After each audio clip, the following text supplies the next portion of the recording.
Hi friends, this is Petra, and I'm here with some story time about my trips and my exploits to different theme parks and attractions around the world. So this particular story comes in 2019 when I flew over to Orlando with two of my friends from the Netherlands. They're a married couple. He's British and she's Dutch. So we fly over and we meet up with my parents. We get to the resort we're staying at and we go do Disney.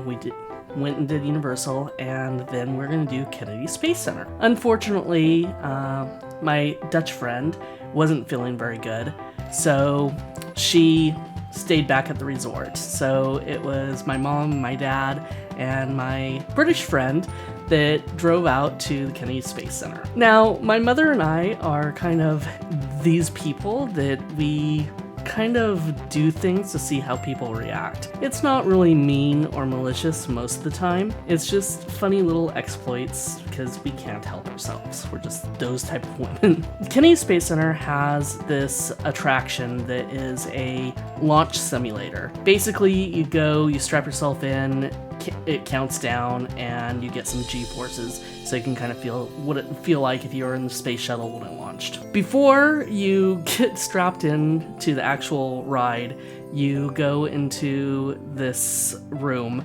It's not even really a pre-show room. I guess it's like a holding room, but it's quite large.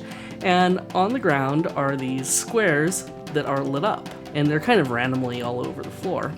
Well, my mom and I were the very first people in there, and we looked at each other and we just decided to stand on a square each. Next person comes in, looks at us, looks at the floor, goes and stands on a square. Next person. Pretty soon people are coming in, but there's no squares. And the people that didn't have a square were starting to get very concerned about not having a square. What does a square mean? Are they not going to be able to ride if they're not in a square? All these questions were starting to come up, and people were coming up and asking us why we were standing on the square and what it meant. And we were just kind of like, we're standing on a square.